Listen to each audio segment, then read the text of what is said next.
Boa noite, Lucas, graça e paz do Senhor Jesus. Esse lugar aqui você conhece bem, né? Graças e paz, boa noite a todos os presentes, também quem está assistindo em casa. Um prazer sempre estar por aqui, pastor. Então, deixa eu fazer uma pergunta. O que é mais fácil? Estar num campo, com a chuteira, dando uma chegadinha nos atacantes ou aqui nesse tempo de comunhão e com a palavra de Deus? Aqui a responsabilidade é maior. Eu acho que no campo é um pouco mais fácil, aqui a responsabilidade é bem maior. É isso. Então, para quem não te conhece, quem é o Lucas Carnavale como pessoa, a sua origem? Não é? Nós vamos falar um pouquinho daqui a pouco sobre a vida esportiva, sobre a vida cristã, mas quem é o Lucas, a sua identidade? Então, essa pergunta, quem é o Lucas, como o senhor finalizou, é questão de identidade, né? E o Lucas é a imagem e semelhança do Senhor, como diz em Gênesis. Sou casado com a Daniela, filho da Marlene, do Fabiano, e jogador de futebol, empresário, e finalizo como comecei, imagem e semelhança do Senhor. Bem, eu acho que você finalizou muito bem, que é o mais importante, né? Ser filho de Deus. Não é? Como estamos aqui em um ambiente de atletas, não é, também envolvidos na palavra de Deus, vamos falar um pouquinho sobre isso. Não é? Como começou, não é, a sua caminhada esportiva? Como foi seus primeiros passos? Você é um jogador de futebol? Como é que deu início à sua carreira? Então, pastor, desde de pequeno sempre estive com a bola no pé, sempre nos gramados. E com o tempo, meu pai foi me colocando nas escolinhas, depois nas escolinhas já começaram a me colocar em nível, no Brasil a gente chama de pré-equipe, né? Que já seleciona aqueles jogadores que eles julgam ter mais qualidade. E desde pequeno já começaram a me selecionar e assim eu já fui entrando depois nas categorias de base, até mesmo chegar no profissional. Isso foi em qual clube, qual cidade? Eu comecei no Goiás, depois eu rodei por alguns clubes na minha cidade, rodei pelo Atlético, mas depois voltei para o Goiás e fiz toda a minha categoria de base ali no Goiás, em Goiânia. Tá certo. E a sua posição sempre foi Zagueiro. sempre? Comecei como volante, mas depois falar, não, é pé duro, vai pra zaga. Porque Não tem um zagueiro que começa ali na zaga, né? não, Sempre começa na não, por frente. isso que eu te fiz essa pergunta, né? Normalmente começa na frente e vem recuando até chegar ao gol, alguns, né? Então, mas você sempre então foi um defensor, né? Sempre tive ali atrás. Acho que desde o começo eu ia ali pro meio, mas eu acho que ele já, não, fica mais atrás. E aí fui recuando até chegar na zaga. Eu não cheguei no gol, tem alguns goleiros aqui, eu não cheguei lá ainda não. E Lucas, assim, nós temos alguns jovens, né? Inclusive temos aqui, né, o Pedro, não é o Pedrinho que está começando a carreira, outras pessoas também em outra área esportiva. E é fácil, não é, chegar ao nível de um jogador profissional, chegar em uma primeira equipe. Quais são as dificuldades que se encontra até chegar a essa caminhada de se tornar um atleta profissional? Aquilo que você enfrentou na sua realidade.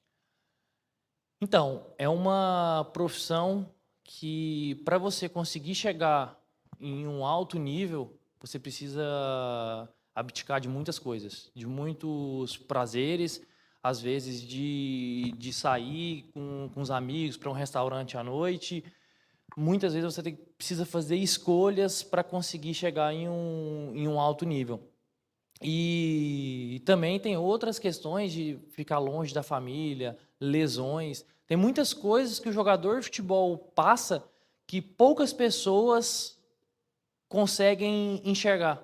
Porque quando a gente vai no estádio, ele é muito fácil, né? O estádio, grama boa, mas a gente não consegue ver o bastidor até ele conseguir chegar naquele jogo.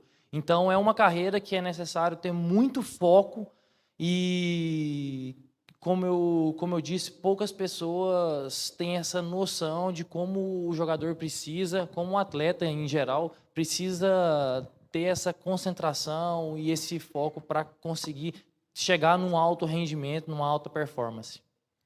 E depois que você chegou, você se profissionalizou no Goiás, né, no Brasil. foi a sua equipe profissional? Foi no Goiás? Eu não cheguei a jogar no Goiás, mas eu assinei meu primeiro contrato profissional no Goiás com 16 anos.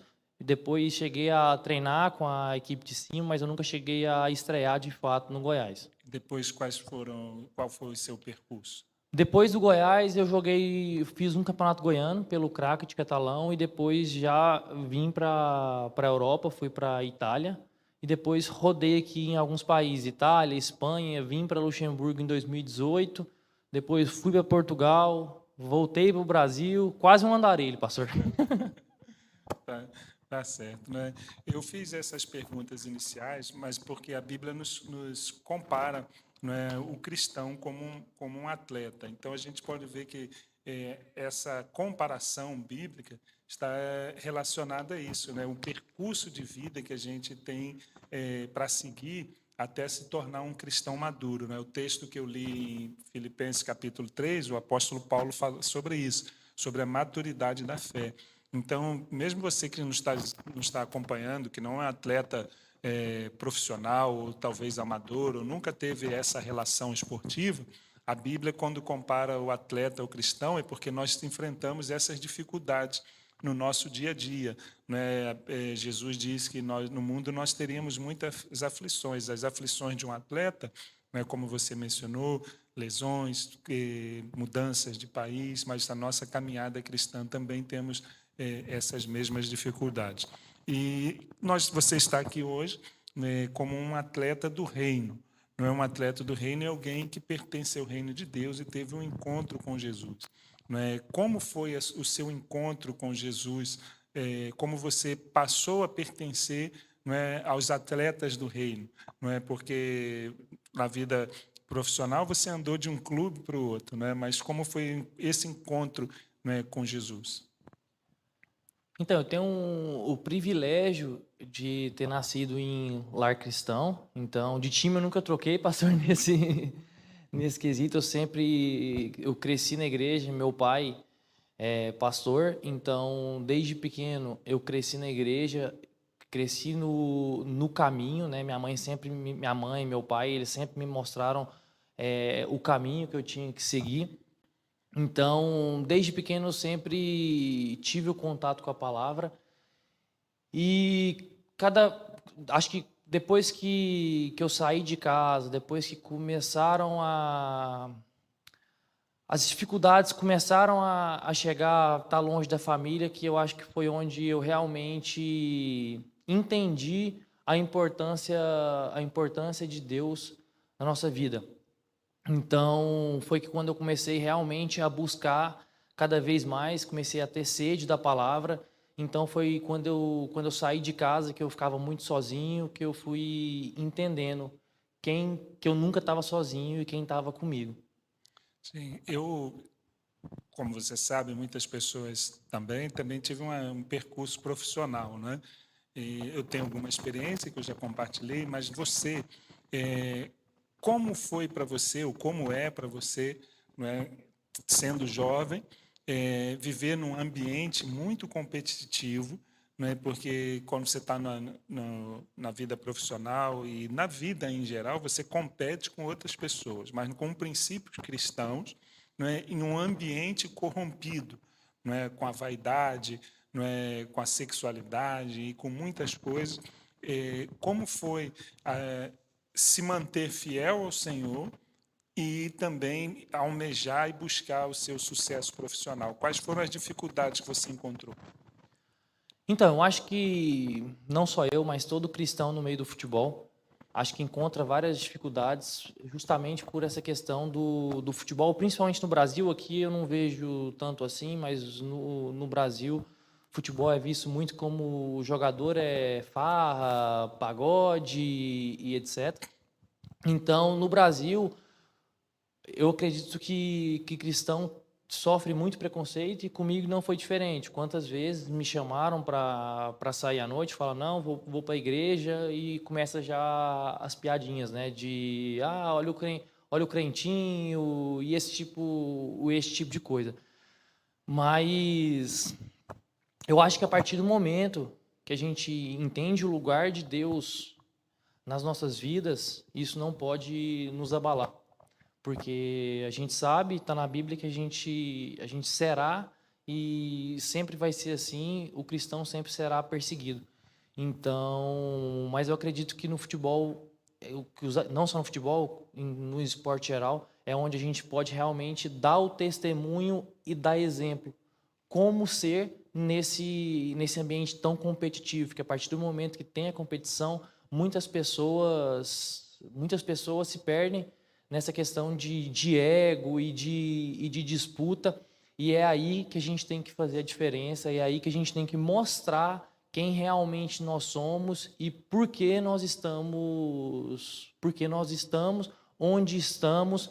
E eu acho que são nesses momentos de dificuldades, momentos que talvez você não está jogando, e o pessoal chega, já aconteceu comigo, mas e aí, você não tem, por que você confia em Deus, por que você não está jogando?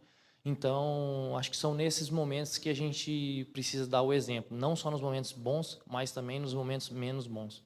Sim, então, aproveitando isso que vocês dizem, tem pessoas que estão nos acompanhando, que são novos convertidos ou servem a Deus, não é? E passam por esses mesmos preconceitos, não é? E para usar uma palavra atual hoje, né? O bullying, não é? Que são discriminados na sociedade, na família, não é?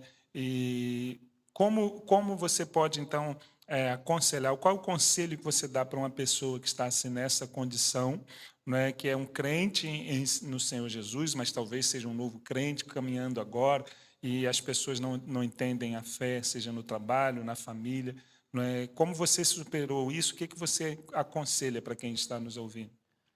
Sempre na palavra, olhando sempre o exemplo de Jesus, que foi perseguido, mas sempre deu exemplo. Então, independente do que faça com você, independente do que fale de você, seja que parta de você o exemplo e nunca espere dos outros, porque tá na palavra, no mundo tereis aflições, mas tem de bom ânimo porque eu venci o mundo. Então, independente do que faça com você, o importante é como você reage a isso, porque dificuldades vão vir e é isso, pastor. Eu acredito que você que está em casa, que é um recém-convertido, foque sempre no exemplo de Jesus. E sempre que quando tem esses momentos, a raiva vem, a gente às vezes perde a cabeça, mas faça sempre as coisas com amor, mas não visando o homem, mas sim visando a Deus. Faça tudo com amor, visando que sempre é para Deus as suas ações. Amém. E você pode contar assim qual foi a sua maior conquista no futebol, ou as conquistas que você teve, não é, na sua vida profissional, não é? O que você pode falar a respeito disso? Pastor, então, eu acredito que a maior conquista é realmente de chegar aonde eu consegui chegar, porque a gente que vem principalmente do Brasil, a gente sabe a disputa que é para conseguir jogar em um nível profissional, né? A gente é acostumado com peneira de 100 jogadores e passa somente um, então a disputa já é muito grande. Então, de conseguir jogar na Europa, passar por tantos países como eu passei, realmente é graça de Deus. E eu acho que, em geral, isso que me orgulha é olhar para trás e ver que realmente eu consegui chegar em um bom nível. Porque acho que quem não chegou, quem não disputou as posições, quem não tentou ser atleta, não tem noção de como é difícil chegar, que seja no nível profissional no menor possível. A pessoa não tem a noção. Acho que do pessoal que começou, dos jogadores que começaram comigo ali no Sub-15 do Goiás, acho que se tiver um é muito. Então, realmente a disputa é muito grande e só de eu ter conseguido chegar em um futebol europeu, em um nível profissional, eu acho que isso já é um motivo de bastante orgulho. Não, isso que você está falando, eu lembro do meu primeiro teste Não como nas categorias de base, mas já na equipe profissional eu cheguei para treinar e devia ter, pelo menos, naquele dia, uns 90 para fazer o teste. Né? Isso é muito difícil. Mas eu quero fazer uma aplicação, não é, com essa palavra sua, porque muitas vezes, como pais, não é, como professores, e às vezes a gente ensina para os nossos filhos ou para as crianças, não é, em qualquer nível. Quando a gente coloca alguém numa escolinha, seja de futebol, a gente diz assim: o importante é competir, não é? Não sei se você já ouviu isso, Bastante. não é? Mas eu aprendi que mesmo na vida espiritual isso não é uma verdade, é uma mentira. Né? Porque às vezes a gente coloca uma criança, um filho, ou mesmo a gente quando iniciou, não, você vai competir, o importante é só você competir. Né? E às vezes a gente acaba acreditando nisso, mas a gente vê que na nossa experiência profissional que o mundo é uma competição, mas na vida espiritual também. Porque quando a gente olha lá em Apocalipse, tem muitos prêmios, mas Jesus vai falar para as igrejas ele, o seguinte: ao que vencer, se assentará comigo no trono.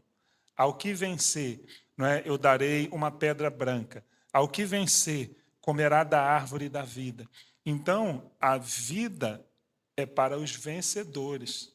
Não é? Tanto na nossa vida profissional, educacional, esportiva, mas também na nossa vida espiritual. Então, é por isso que o lema do nosso movimento, Atletas do Reino, é prosseguir o prêmio celestial. Então, você que está em casa, não se contente. Isso é uma contradição. A gente tem que andar contente com aquilo que a gente tem, porque Deus nos dá, mas não nos acomodar. Então, não se contente com aquilo que você já tem ou aquilo que você já é. Continue buscando mais em Deus. Claro, com humildade, com perseverança, não é? Porque a vida nos leva a vencer na nossa caminhada de fé, inclusive. E qual foi o momento mais difícil que você viveu na sua vida profissional? Teve algum? Mais de um? Qual foi a dificuldade que você teve? Sem dúvida, as lesões. Eu precisei fazer já 5 cirurgias no joelho, sempre o mesmo joelho. Então, sem dúvidas, o momento de maior dificuldade foram as lesões. E você conseguiu superá-las? Graças a Deus, graças a Deus. Olhando para trás e vendo todas as lesões que eu passei, eu me pergunto como que seria se eu não tivesse, se eu não acreditasse em Deus. Porque em todos esses momentos, quem realmente me deu força foi a palavra, foi o relacionamento com Deus, que eu entendi que mesmo passando por todos esses momentos, como o Marcos abriu no culto aqui, todas as coisas cooperam para o bem. Então, em todos esses momentos, eu consegui passar com muita fé e com alegria, mesmo nas tribulações. Amém. Cinco cirurgias, né? Eu tive duas, né? E não foram fáceis também. Então, a superação, não é algo muito importante na vida de um atleta, mas na vida de qualquer pessoa. Eu lembro, e depois vou falar algo que você comentou, quando eu tive a minha segunda lesão no joelho, eu tive que fazer uma recomposição das cartilagens do joelho, e já estava numa idade avançada, e o médico falou comigo assim: olha, se você conseguir voltar a jogar, é só daqui a 6 meses. Mas eu te aconselho a não arriscar, porque no futuro você pode precisar de uma prótese. E eu pensei que era o fim da minha vida profissional. E um dia, depois de muita dor em casa, minha esposa me ajudando, me auxiliando, eu cheguei em casa, eu estava sentindo tanta dor que eu pedi para ela assim: por favor, me leva de volta para o hospital. Eu não aguentava de dor. E eu estava deitado numa cama e eu achei que era o fim. Mas o Deus falou comigo: não, não é seu fim, é quando eu disser que será o final. Em 3 meses eu voltei a jogar. O médico disse: se eu voltasse a jogar, eu voltava em 6. Não é? Mas foi porque algo que você falou, a fé, não é? A superação, a perseverança. Eu já vou deixar você compartilhar, que eu sei que você vai ser uma benção, mas a palavra para você: nunca pense que seja o fim, se Deus não disser que chegou o final. Eu passei por um momento parecido com esse também, pastor, na minha penúltima lesão, se eu não me engano, que eu estava no Brasil e eu machuquei o joelho, estava já indo para a quarta cirurgia, a terceira cirurgia, enfim. E ali, quando eu machuquei o joelho, eu falei, não, acabou, aqui já encerrou. Eu estava correndo, estava no treino normal, sem fazer nenhum movimento brusco, nada, meu joelho travou. E eu falei bem assim, não, acabou, encerrou. Meu joelho travou e eu estava jogando em Anápolis e eu tinha um percurso de 1 hora. Para quem não sabe, Anápolis, Goiânia, eu morava em Goiânia, era mais ou menos 1 hora de percurso. E aí eu, em paz, falei bem assim, não, acabou o futebol e bola para frente, tranquilo, mas bola para frente. E começou a vir uma música na minha cabeça que fala assim, não acabou, você vai ver o que vai acontecer, mas não acabou. Eu não me lembro exatamente a letra da música, mas essa música começou a vir muito forte. E eu ali no momento, pastor, até cheguei a discutir mesmo com o Espírito Santo. Falei bem assim, não, acabou, para com isso. E não parava, e a música cada vez mais alta, cada vez mais alta. Não acabou, você vai vendo o que eu vou fazer. E, enfim, eu precisei fazer outra cirurgia e um tempo depois ainda, eu recebi uma proposta para voltar pro futebol europeu. Então, mesmo naquele momento que eu pensei que tivesse acabado, Deus mostrou que ali ainda não era o momento, que ele tinha mais coisas para mim no futebol. Então, só pegando o gancho aí da sua palavra. Então, você que está ouvindo esse testemunho do Lucas, não é? E você está vivendo algo difícil na sua vida, seja na sua vida esportiva, familiar, no seu casamento, nos seus projetos, não é? O Senhor, Ele tem a palavra final. Eu preguei sobre isso no final de semana, se você quiser ouvir a mensagem. É tempo de recomeçar. Não é? Aquilo que parece o fim, ou parecia o fim na vida de Jesus, no terceiro dia Ele ressuscitou. Então, receba essa palavra através do testemunho do Lucas, e que Deus te fortaleça e te abençoe na sua caminhada de fé. Muito obrigado, Lucas, por esse testemunho de vida, por esse testemunho de superação. Eu que agradeço, pastor. Muito obrigado pelo convite, viu? É sempre um prazer compartilhar um pouco da minha trajetória e falar também o que Deus tem feito na minha vida. Amém.